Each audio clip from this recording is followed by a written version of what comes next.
All right. There it is, Well, I think. as I promised, this week will be no review at all because we did such a complete review last week. And we're back on track. We're starting about 870 BC, which you can see in the pink section here of the timeline. And when we're done today, we should land about 855 BC, because we're going to spend some time on a couple important characters. And still in the book of First Kings and Second Chronicles, there in the books of history on the bookcase. However, tonight we will conclude our look at the book of First Kings. So one more accomplishment in our chronological study. And there you can see the books up on the bookcase in the books of history. So just a tiny reminder, we're studying the kings of the divided kingdom. The kingdom of Israel is in the north, the kingdom of Judah in the south, and good King Jehoshaphat is king of the southern kingdom. Bad King Ahab is ruler of the northern kingdom called Israel. And the primary prophet who spoke the word of the Lord to those kings was named Elijah. We left Elijah after the showdown at Mount Carmel, where God brought defeat to the prophets of Baal and Asherah. And then he brought rain after 3.5 years of drought. Elijah told King Ahab to go home, and then he ran in front of Ahab's chariot all the way down to Jezreel. Fun fact, I wanted to know exactly how far it was from Mount Carmel to Jezreel. So I Googled it. And what it showed me was how far it was to drive it in my car based on current traffic conditions. Crazy, right? That's because Carmel and Jezreel are still on the modern map. Apparently, it's 29 miles by car, but it's only 25 miles as the crow flies. You can see the roads don't really take you a straight shot there. However, another interesting fact, if you travel to Israel today, you can climb up Mount Carmel and you can look out across the Jezreel Valley and you can see all kinds of places that we read about in the Bible. Elijah's altar that he built. Y'all remember he built that, he rebuilt the altar of God. He took 12 stones, one from each tribe, for each to represent each tribe of Israel, and he built the altar and put all the stuff on it, and God sent fire to consume it. Well, that altar was built uh, high on Mount Carmel, right there where you would see the blue star is roughly where he would have built that altar. And then the city of Jezreel would have been visible out in the distance on the right, where you see the yellow star. And if you look on the left side of the picture, you can see the city of Nazareth, where Jesus was raised. But it's going to be a little while before we get to that story. However, it's just kind of interesting when you think about that because he was up on Mount Carmel, he could look out and see Jezreel, where he was going to. But it was a long way, 25 miles. We left off when Queen Jezebel got word that Elijah had killed all of her wicked prophets. And she had sent one of her servants to tell Elijah that she was coming for him. So Elijah ran away in fear. So, not a proud moment for Elijah, but the Bible's honest about the people that are in it. He ran all the way down through the kingdom of Judah to the town of Beersheba. And Elijah told his servant to go ahead and hang out there in Beersheba where he'd be safe. But Elijah continued south into the hot, barren wilderness. And he traveled for about a day.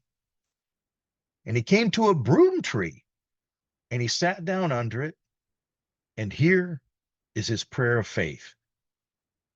He prayed that he could die, right? He said, Lord, I've had enough.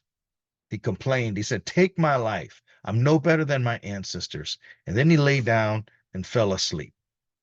Look at what's happening here. Elijah just saw an amazing miracle. God sent fire from heaven to burn up the sacrifice on Mount Carmel. But then opposition came in a form that Elijah didn't expect. So he forgot all about the amazing provision of God and he ran away feeling sorry for himself. Has that been anybody here on this call? Because I know that's sure been me. I'm sitting there feeling sorry for myself and forget all about the amazing miracles that God has shown me in my life. Well, as soon as Elijah fell asleep, an angel touched him and he said, "Get up and eat." He looked around and he found some bread baked over hot coals and a jar of water. And after eating, Elijah lay back down under the broom tree and he fell asleep again. And the angel came back a second time and told him to get up and eat and drink again because the journey ahead was going to be too much for him. So Elijah obeyed and he got up and he ate and he drank. There must have been something powerful in that food because what came next was Elijah traveled for 40 days and 40 nights through the barren wilderness until he reached Mount Sinai. Y'all remember where Mount Sinai is? That's down there where God met Moses and gave him the 10 Commandments and gave Moses the law. That was way down there. We look at that on the map. You see, he traveled. We got Egypt over here on the left-hand side, the land of Goshen right here, and the promised land, like the land of Israel up here, right? And he came all the way from the land of Israel down to Mount Sinai, long distance on 2 pieces of bread and some water. So, there was something in that bread. Elijah went to a cave down there at Mount Sinai, and he spent the night there. And God spoke to Elijah in the cave, and he asked him, "What are you doing here?" Elijah replied, "I've been really zealous for you, Lord. The Israelites have rejected your ways, and they've torn down your altars, and they put your prophets to death, and I'm the only one left. And now they're trying to kill me too." So we can see kind of the source of his sadness. He thought he was all alone. God answered Elijah by saying, "Go out and stand on the mountain in my presence, because I'm going to pass by." Isn't that what God does? When we're feeling low and we're feeling alone, if we can just be smart enough to lift our heart to heaven and say, "God, please help me. See me where I am and please help me." God's going to come and visit us in some substantial way, in a way that's meaningful to us. And that's what he did for Elijah. So Elijah went out of the cave and he stood there waiting for God to pass by. And suddenly, a great and powerful wind tore through the mountain that literally shattered the rocks. But the Bible notes that God wasn't in that wind. And after the wind, there was a powerful earthquake, and the whole mountain trembled and shook. But the Lord wasn't in the earthquake. And after the earthquake came a fire, but the Lord wasn't in the fire either. Oh, but then there was silence. And in that silence was a gentle whisper. And when Elijah heard it, he pulled his coat over his face and he went out and stood at the mouth of the cave. And the gentle whispering voice asked again, "Elijah, what are you doing here?" Elijah replied the same way that he had done before. He said, "I've been really zealous for you. The Israelites have all rejected you, and they've torn down your altars and put your prophets to death, and I'm the only one left. And now they're trying to kill me too." But the Lord quietly replied, "Go back the way you came." And he told him some different things he needed to do, but one of those things was that he needed to anoint Elisha as a successor and a prophet. Now look at that. Elijah was feeling all alone and he was sad, and God met him and gave him a partner, gave him somebody to walk alongside, somebody to help. That's what God does. And then God explained to him that he wasn't the only one left who served God. There were 7,000 people in Israel who didn't worship Baal, but worshiped the one true God. So the truth is, even if we feel alone, we're not alone, never alone.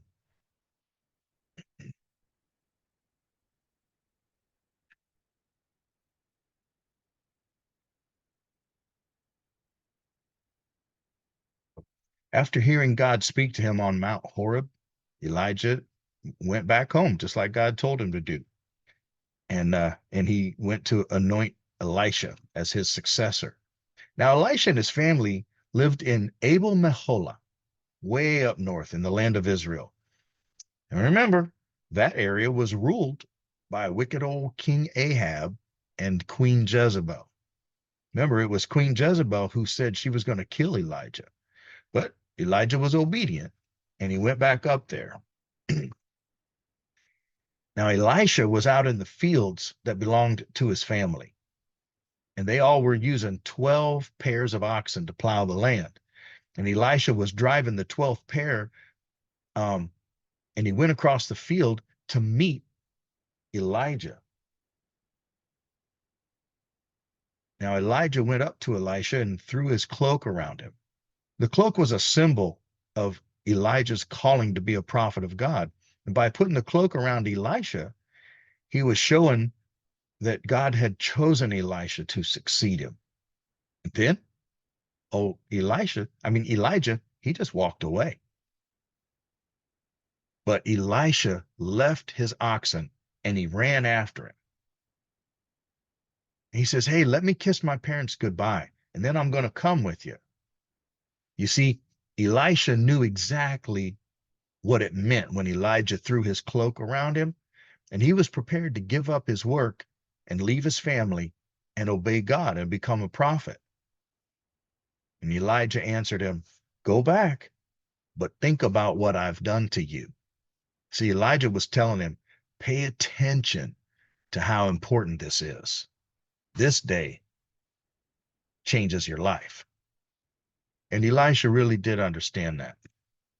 So Elisha went back home and he took his pair of oxen and he slaughtered them and he burned the plowing equipment to cook the meat. And he gave it to his family and friends to eat. Basically, he prepared a farewell meal. Then, after saying goodbye to his parents, Elisha set out to follow Elijah, and he became the servant of Elijah. And he would learn from Elijah how to love and serve God. And one day, he was going to take over his responsibilities. And that concludes our introduction to Elijah. He is known as the prophet of God. The prophet of the God who answers by fire. And oftentimes you'll hear that reference. All these stories about Elijah are found in 1 Kings chapter 17, 18, and 19. This is not the last time that we're going to hear from Elijah, but this was just an introduction to who he is and how God worked mightily through him. The prophet Elijah, he's one of the most interesting and colorful people in the Bible. And God worked through him during an important time in Israel's history to oppose wicked old King Ahab and to bring revival to the land. Elijah's name means, "My God is the Lord." And at times he was bold and decisive. And at other times he was fearful and tentative. He alternately demonstrates victory on the one hand and defeat on the other hand, but even the defeat is followed by recovery. Elijah knew both the power of God and the depths of depression. And his life teaches us an important truth. If we walk in fellowship with the Lord and obey him, we're going to be open to his will. And when we're in God's will, God meets all of our needs. And his mercy to us never runs short. At the very end of the Old Testament, the book of Malachi tells us, "Look, I'm sending you the prophet Elijah before the great and dreadful day of the Lord arrives. His preaching will turn the hearts of fathers to their children and the hearts of children to their fathers." It was a prophecy 400 years after Elijah lived. It was a prophecy that God was going to send Elijah back.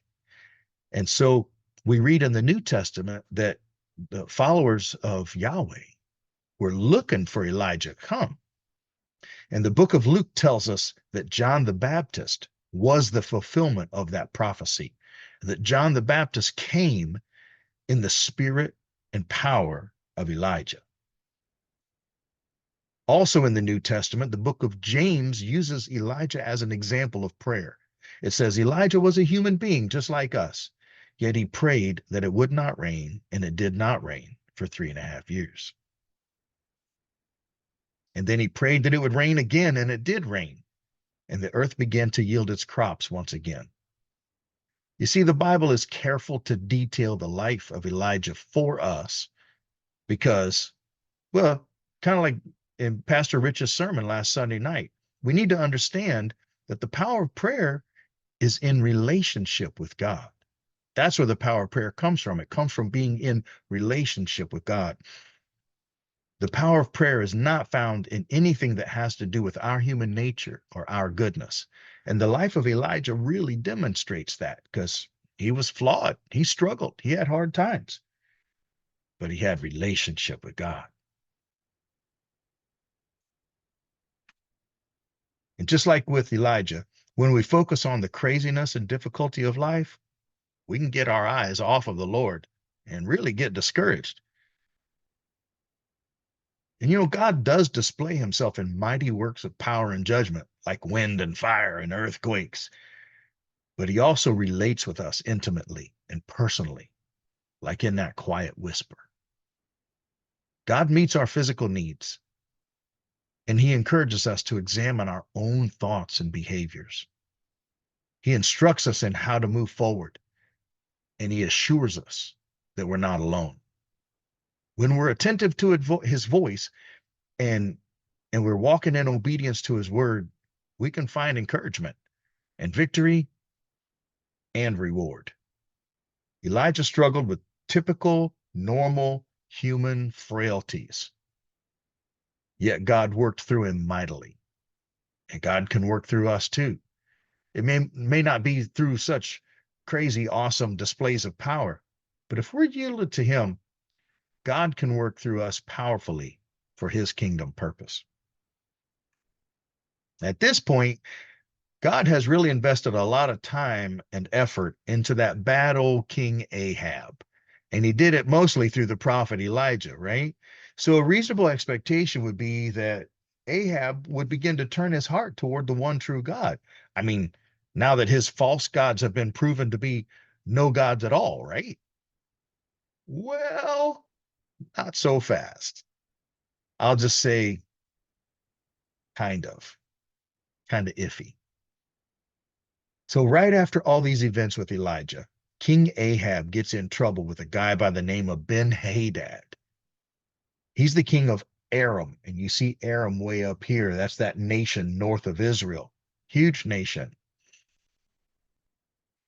The Bible refers to that people as the Arameans. And this is a great story that you'll find in 1 Kings chapter 20. But I'm going to bounce over most of the details. But the basic idea is this: Ben-Hadad attacked Israel, and God gave Ahab an unexpected victory over his enemy. And Ahab's response was to make a treaty with the evil king of the Arameans, Ben-Hadad. You see, God gave Ahab a victory that he could not have won on his own. But once he got the victory, he decided to make the rest of the decisions on his own rather than consult the Lord. God sent one of his prophets to tell King Ahab, because you have spared the man that I said must be destroyed, now you got to die in his place, and your people are going to die instead of his people. So Ahab, the king of Israel, he went back home to Samaria, angry and sad. Makes sense. God just gave him harsh words. Our next story shows us that Ahab's heart hadn't really changed at all. Naboth's vineyard. Close to King Ahab's palace was a vineyard that belonged to Naboth and his family. One day Ahab went to Naboth and he said, "Let me have your vineyard to use for a vegetable garden. And in exchange, I'll give you a better vineyard, or I'll pay you whatever you say it's worth." But Naboth refused to let go of the land because it had belonged to his family for generations. And remember, this land was super important to the Israelites. It was their family inheritance that Moses had allotted to them. So Ahab went home and he was all upset because Naboth wouldn't give him what he wanted. And he lay on his bed all sad faced and angry, and he wouldn't even eat. And his wife Jezebel came in and said, "Hey, why are you so sad? Why won't you eat?" And Ahab told her that he wanted the vineyard and Naboth wouldn't sell it to him. Jezebel was ticked. She's like, "Hey, are you the king of Israel? Is this how you're going to act? Get over it, dude." She says, "I'll get you the vineyard." So Jezebel devised this wicked plan to frame Naboth and have him put to death. She wrote a letter in the king's name and told the people of his town, of Naboth's town, to falsely accuse him of cursing God and cursing the king, and then take him out and stone him to death. And everything happened just like Jezebel wanted. And when it was all done, she went to her husband and she's like, "Hey, go get your vineyard. Naboth's dead." Yeah, cold, wicked people right there. So Ahab went down and took over the vineyard. I mean, no conscience, right? But God wasn't going to let him get away with this evil. God speaks to Elijah once again and told him to go to the vineyard with a message for the king. When Ahab saw Elijah, he said, "So, my enemy, you have found me." Dude knew he was in for it, but he was just waiting to see if God did something about it, right? Elijah answers him, "Yep, I've come because you've sold yourself to what is evil." Notice God revealed himself to Ahab many times and gave him many opportunities to turn his heart. But when Ahab consistently persisted in evil, God said that Ahab had sold himself to evil. And then Elijah delivered his message. He told Ahab that God was going to bring disaster on him and wipe out his descendants. But check this out, you guys. When Ahab heard this, he tore his clothes and he put on sackcloth and he fasted. He went without food. He even slept in sackcloth and he went around meekly in deep mourning. And then another message from the Lord came to Elisha. God says to Elisha, he says, "Do you see how Ahab has humbled himself before me? Because he's done this, I'm not going to do what I promised during his lifetime. I'm going to do this to his sons, but I'm not going to do this in Ahab's lifetime." Man, oh man, let's take a minute to just really look at what happened here. People have called King Ahab the pouting king, right? But the Bible says in 1 Kings 21 that no one else so completely sold himself to what was evil in the Lord's sight as Ahab did under the influence of his wife Jezebel. Nonetheless, when this terribly wicked king humbled himself before God, what did God do? God relented from his judgment and gave him mercy. Man, that's the God we serve. You know, all my life, I've listened to people tell me how the God of the Old Testament is angry and unjust. And people would even tell me, God's evil. This God that I see in the Old Testament, he's evil. And my response today is the same as my response has been all my adult life. I say, have you ever read it? Have you ever read the full account of how God deals with the people of the Old Testament? Sure, anybody can lift various phrases out of context and paint God to be something very different from what he is. But if you read the Old Testament and take it all in context, the conclusion can only be that God has always been and continues to be loving and merciful. Now we're talking about these three people who came on the scene about 870 BC. And at this point, we've had a really good introduction to the prophet Elijah and that bad old hard-hearted, hard-headed King Ahab. Can y'all tell he's kind of gotten under my skin doing this Bible study? It's like, Ahab, how dare you take the mercy of God and just trample on him? But I can't take it personal. He's been dead a long time. I probably need to let it go. I know, I know.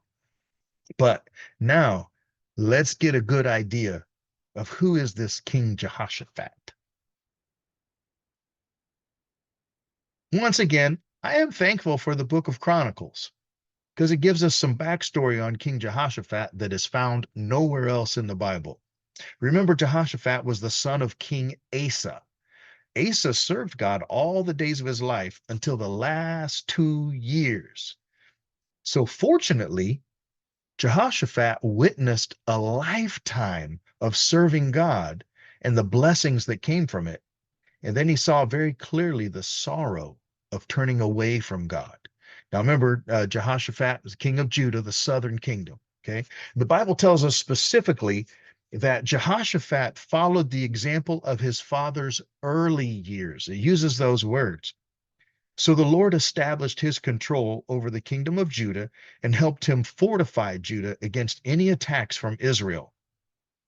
All the people of Judah brought gifts to the king, and he became really wealthy and he was highly esteemed among the people. He was deeply committed to the ways of the Lord, and he removed all the pagan shrines from Judah. He was 35 years old when he became king. And in the third year of his reign, I love this part, he chose officials, priests, and Levites to go out and teach God's ways to everyone in the nation. And they took the book of God's laws with them. They traveled throughout Judea, visiting every town, explaining how God wanted people to live. And all the people began to respect God and obey his word. And the fear of God also spread to nearby enemy nations so that none of them would dare to declare war on Jehoshaphat and the kingdom of Judah. Crazy thing, some of the Philistines even brought gifts to the king. They brought him silver as tribute. And even the Arabs brought him thousands of rams and goats, all looking for the favor of the man who teaches God's word to his people. Mm. Jehoshaphat recruited and he supplied a large army. He recruited up a big old army and he supplied them with everything they needed. And they were experienced fighting men. They were stationed in Jerusalem and all over the fortified cities of Judah. Over 1 million men were trained and equipped to defend the nation. As Jehoshaphat became more and more powerful, he built forts and he also strengthened the defenses of cities that had stored supplies for the nations. He's like, my people ain't going to run out of food because I'm going to store up food in these cities and then I'm going to make defenses all around those food stores. Today, we would call that investing in infrastructure, right? And he also stored up supplies so that they could be free from dependence on other nations. Today, we would call that energy independence. It's really interesting that King Jehoshaphat became powerful by making some very important investments. First of all, he educated the people in the Word of God. Secondly, he invested in infrastructure.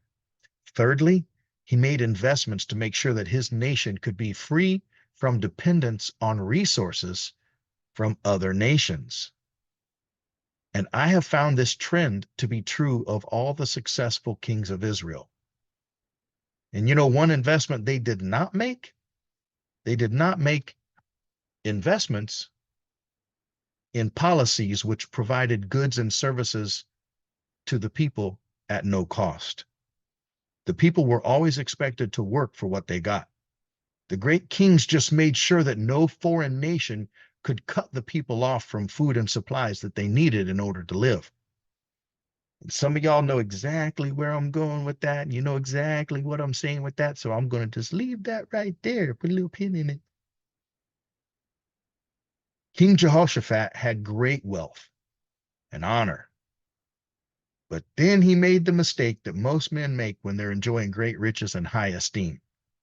He made a decision that seemed smart without making sure it was a godly decision.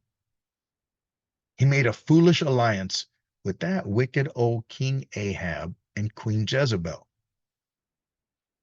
To seal the deal, they arranged a marriage between King Ahab's daughter and Jehoshaphat's son.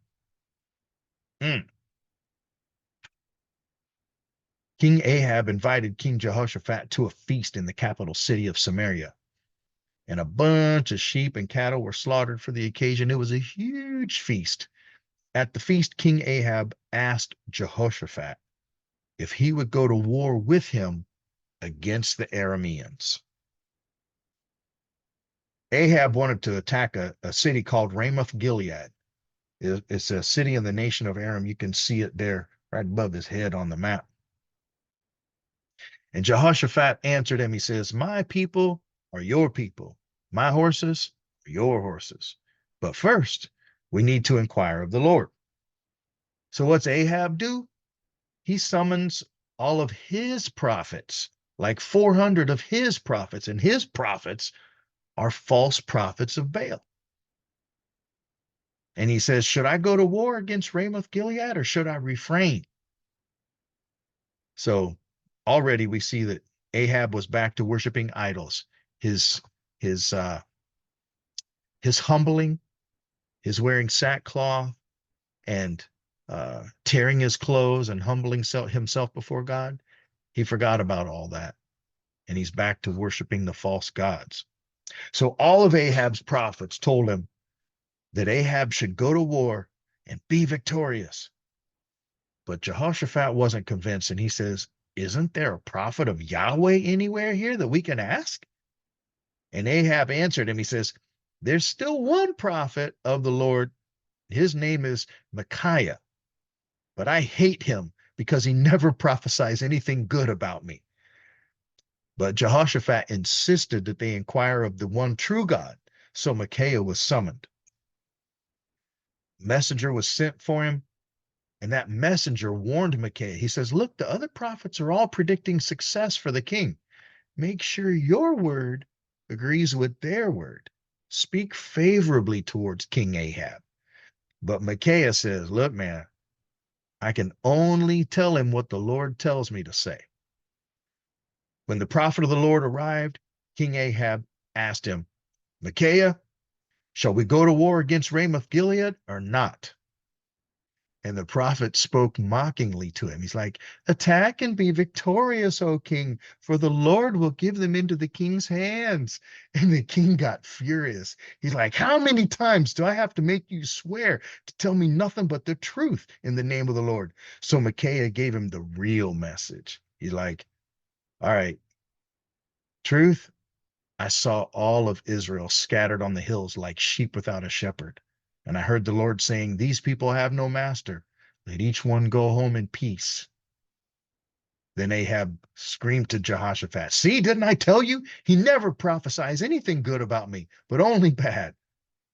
And Ahab ordered that the prophet Micaiah be put in prison and not allowed to eat anything but bread and water until King Ahab returned safely from battle. But Micaiah defied the king one last time. He says, King, if you return safely from battle, then the Lord hasn't spoken through me. That's a hard word to deliver right there. Then Jehoshaphat did something super foolish.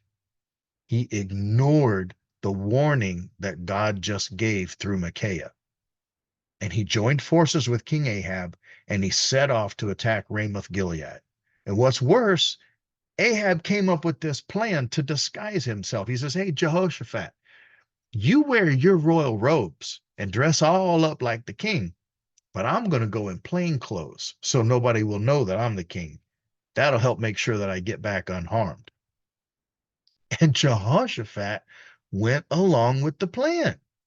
Crazy, right? The king of Aram had ordered his 32 chariot commanders not to fight with anybody in battle except the king of Israel, King Ahab. He says, no matter who they are, don't you fight with anyone. You just look for King Ahab and cut him down. When the commanders saw Jehoshaphat in his royal robes, they turned to attack him, thinking that he was Ahab. But Jehoshaphat hollered out, and they realized that it wasn't Ahab. So they stopped running after him. Ahab was in his disguise, and he thought that he was safe. But somebody just shot an arrow at random and hit him between the sections of his armor. So he went off in his chariot to watch the battle from a distance, and all day long the battle raged while the king was propped up in his chariot. And the blood from his wound ran down into the floor of his chariot, and that evening he died. And Ahab was taken back to Samaria. Now, I'm not going to tell you what happened next, but it was an amazing fulfillment of the prophecy of Elijah in 1 Kings chapter 21, verse 24. Sorry, you just going to have to read it for yourself. But it's a good story, so check it out. 1 Kings chapter 21, prophecy fulfilled. Now the battle was lost, but Jehoshaphat returned safely to his palace in Jerusalem. Pretty cool that he would make such a foolish decision and defy the word of the Lord, and God showed him grace, but didn't let him off scot-free. A prophet named Jehu, one of the very few prophets that are mentioned in relationship to King Jehoshaphat. I think it might be the only prophet other than Elijah that's mentioned. Oh no, Micaiah, sorry. See, I shouldn't be guessing. Tell you the true word. But a prophet named Jehu went out to meet him, and he confronted Jehoshaphat. And he said, should you help the wicked and love those who hate the Lord? Because of this, the wrath of the Lord is on you. However, there is good in you, for you have rid the land of the Asherah poles and have set your heart on seeking God. See, God sees the heart, and he is merciful and kind and forgiving when we're dumb. The king learned his lesson, and he set out once more to turn the hearts of the people of Judah back to God. And he also did the same thing in the hill country of Ephraim. And you see the hill country is actually in Israel. You see it on the map there. It's just right above Judah. You see that little circle, the hill country of Ephraim. Jehoshaphat, he appointed judges in each of the fortified cities of Judah to settle disputes by God's law in fairness and justice. And all bribery was banned in the land of Judah. And Levites were appointed to help people understand and obey God's laws. And the people were warned solemnly not to disobey God, or they might bring wrath on themselves. And the king had learned the hard way that it's foolish to be persuaded by others to and ignore what God says. So that brings us to about 855 BC. As for King Ahab, he died, and his son Ahaziah took the throne in his place. He only reigned in Israel for 2 years. He was a wicked king, and he did evil in the eyes of the Lord, and he worshiped false gods that require wicked worship. The book of 2 Kings chapter 1 tells almost everything that the Bible has to say about King Ahaziah. I'm not going to cover the story in this Bible study, but please read that, 2 Kings chapter 1. It's a good story. I mean, a really good story. It's got Elijah in it, so you know it's got to be good, right? The king of Israel, I'm sorry, King Jehoshaphat, it's not over. We haven't heard the last of him yet. He's still going strong, but we're not going to get to finish learning about him until next time. But before we go, I'd like to mention one last thing. This is to King Jehoshaphat's credit. While Ahaziah was king, he tried to make an agreement with Jehoshaphat. Sounds a whole lot like what his father Ahab did before him, right? Try to make an agreement with the powerful King Jehoshaphat, right? But King Jehoshaphat refused to make any agreement because because Ahaziah was an ungodly king. So it's nice to see this Israelite king, this king of Judah, truly learn his lesson and change his course and not make the same mistakes again. So next time we're going to finish up the life of Jehoshaphat, and we'll finish up Elijah as well.